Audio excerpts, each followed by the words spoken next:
बिमला जल्दी जल्दी रोटियां सेक रही थी और सब्जी भी तैयार होने वाली थी। उसने फटाफट नाश्ता तैयार किया और टेबल पर मुकेश के लिए नाश्ता लगा दिया। मुकेश तैयार होकर नाश्ते के टेबल पर बैठकर नाश्ता करने लगा। बिमला रसोई में चली गई। तभी मुकेश चिल्लाया, मेरे लिए यही सुबह सुबह जली हुई रोटी बनाई है? तुझे खाना भी ठीक से बनाना नहीं आता। ना जाने तेरे माँ बाप ने तुझे क्या सिखाया और ऐसी औरत को मेरे गले में बांध दिया। मुकेश ने और भी बहुत कुछ कहा क्योंकि एक रोटी थोड़ी सी जल गई थी। बिमला मुकेश की आवाज़ सुनकर रसोई घर से भागती हुई मुकेश के पास आकर खड़ी हो गई और सिर झुकाकर चुपचाप सब कुछ सुनती रही।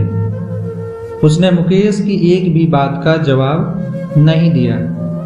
मुकेश ने अपना बैग उठाया और बड़बड़ाता हुआ काम पर चला गया। बिमला के लिए मुकेश का इस तरह व्यवहार करना अब कोई नई बात नहीं थी। वह अक्सर उसे छोटी छोटी बातों पर बुरा भला कहता, उसे ताने देता, अगर तुम्हें मेरे साथ नहीं रहना है तो चली जाओ अपने मायके। अगर सुबह नाश्ते में देरी हो जाए, उसका चेक बुक न मिले, हर बात पर वह बिमला को खरी खोटी सुनाता रहता था।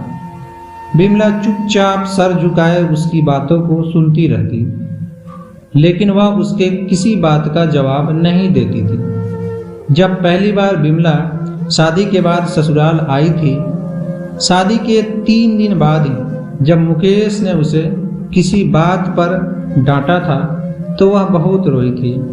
लेकिन धीरे धीरे उसे अब मुकेश की डांट सुनने की आदत हो गई। हालांकि उसने कई बार मुकेश को समझाने की कोशिश की, लेकिन कोई प्रभाव न पड़ा। उसके मन में कई बार यह विचार आया कि मुकेश का घर छोड़ वह अपने पिता के घर चली जाए, मगर मायके में अपने बूढ़े और बीमार पिता को वह परेशान नहीं करना चाहती थी। अब उसकी बेटी रुचि भी बड़ी हो गई थी। उसी का मुंह देखकर ही तो वह सब कुछ सह रही थी। रुचि अब समझदार हो गई थी। उसकी पढ़ाई भी पूरी हो गई। रुचि के लिए रिश्ते आने लगे थे। रुचि अपने पिता से ज़्यादा बातें नहीं करती थी। शायद वह उससे नफरत करती थी या शायद डरती थी। एक दिन मुकेश ने अपनी बेटी को समझाते हुए कहा, बेटी, एक रिश्ता बहुत ही अच्छे घर से आया है। लड़का भी बहुत अच्छा है और अच्छा कमाता भी है। तुम्हें वहाँ कोई तकलीफ नहीं होगी। रुचि अपने पिता से खुलकर कभी नहीं बोलती थी, लेकिन उस दिन उसने हिम्मत करके कहा, मैं अभी शादी नहीं करना चाहती हूँ, मैं नौकरी करना चाहती हूँ ताकि मैं अपने पैरों पर खुद खड़ी हो सकूँ। मुझे किसी के सहारे की ज़रूरत न पड़े। मुकेश ने कहा, इसमें क्या बड़ी बात है? हमने उन लोगों से बात की है, उन लोगों ने कहा है कि तुम जो भी करना चाहो इसमें हम लोग राजी हैं। रुचि ने कहा, पापा, वह लड़का भी अगर आपके जैसा होगा तो क्या मैं अपनी मर्जी से कुछ कर पाऊंगी? यह सुनते ही मुकेश का गुस्सा 7वें आसमान पर पहुंच गया, मगर उसके पास रुचि के इस बात का जवाब न था। रुचि ने फिर कहा, पापा, क्या मैं उतना ही खुश रहूंगी जितना मम्मी इस घर में खुश है? रुचि ने तंज कसते हुए कहा। मुकेश ने गुस्से से आंखें बड़ी करते हुए बोला, तुम्हारी जबान आज कुछ ज़्यादा नहीं चल रही है? पापा, मुझे शादी ही नहीं करनी है। अगर वह लड़का आपके जैसा निकला तो मैं क्या करूं? मुझे आपके जैसा जीवन साथी नहीं चाहिए जो बिन बात के मुझ पर चिल्लाए। मुझे अपनी पसंद की चीज़ लेने के लिए 10 बार सोचना पड़े कि कहीं वह नाराज ना हो जाए। मेरी तबीयत कैसी भी हो, उसे परवाह न हो। हर बात में मेरा ही दोष निकाले। रोटी थोड़ी मोटी हो जाए तो घर सर पर उठा ले। हर छोटी मोटी बात पर मुझे मायके जाने के लिए कहे। रुचि ने अपने दिल की सारी बात पापा को कह सुनाया। मुकेश गुस्से से लाल पीला हो रहा था, लेकिन उसके मुंह से एक शब्द न निकल रहा था। मुकेश चुपचाप रुचि की बातें सुनता रहा। आज पहली बार रुचि अपने पापा के सामने इतना कुछ बोल रही थी। रुचि इतना पर ही नहीं रुकी। वह बोली, पापा, आपने माँ से हमेशा गलत व्यवहार किया है, अपने ऑफिस का सारा गुस्सा माँ पर उतारते हैं, लेकिन आपने कभी यह नहीं सोचा कि माँ को कैसा लगता है।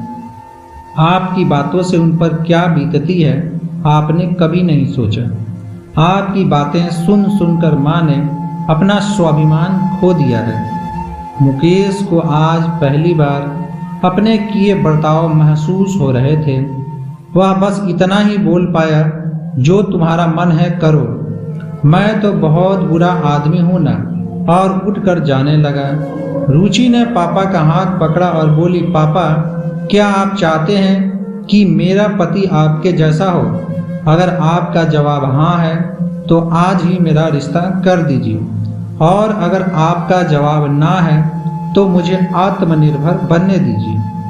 रुचि के इस सवाल का जवाब मुकेश न दे पाया और वहां से उठकर चुपचाप चला गया। आज पहली बार मुकेश को अपने किए पर पछतावा हो रहा था।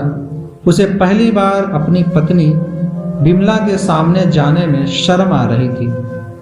उसकी आंखों से लगातार आंसू बह रहे थे। मुकेश ने फैसला किया कि वह आज से अपने आप को बदलेगा और रुचि को आत्मनिर्भर बनने में उसकी पूरी मदद भी करेगा। अगले दिन से बिमला ने अपने पति में काफी बदलाव देखा। वह सोचने लगी, जो हिम्मत मेरी बेटी ने अपने पिता के सामने दिखाई है, अगर वही हिम्मत मैंने पहले दिखाई होती तो शायद मेरी हालत आज ऐसी ना होती। रुचि ने जी तोड़ मेहनत की और जल्द ही उसे एक बहुत अच्छी नौकरी मिल गई। अब रुचि आत्मनिर्भर बन चुकी थी। 4 साल बाद उसके लिए एक अच्छा रिश्ता आया। जब रुचि विदा होने लगी तो मुकेश आंखों में आंसू लिए बोला, बेटी तू हमेशा खुश रहेगी, क्योंकि तेरा पति तुम्हारे पिता जैसा नहीं है। मुकेश की यह बात सुनकर रुचि और बिमला की आंखों से आंसू बहने लगे। दोस्तों, हमें अपनी बेटियों को आत्मनिर्भर बनने का मौका देना चाहिए, ताकि उन्हें किसी दूसरे के सहारे की जरूरत न पड़े। दोस्तों, आपको ये कहानी कैसी लगी हमें कमेंट बॉक्स में ज़रूर बताएं। अगर आपको ये कहानी पसंद आई है तो इसे लाइक करें और ऐसी ही और वीडियो के लिए हमारे चैनल को सब्सक्राइब जरूर करें। मिलते हैं अगली वीडियो में, तब तक के लिए बहुत बहुत धन्यवाद।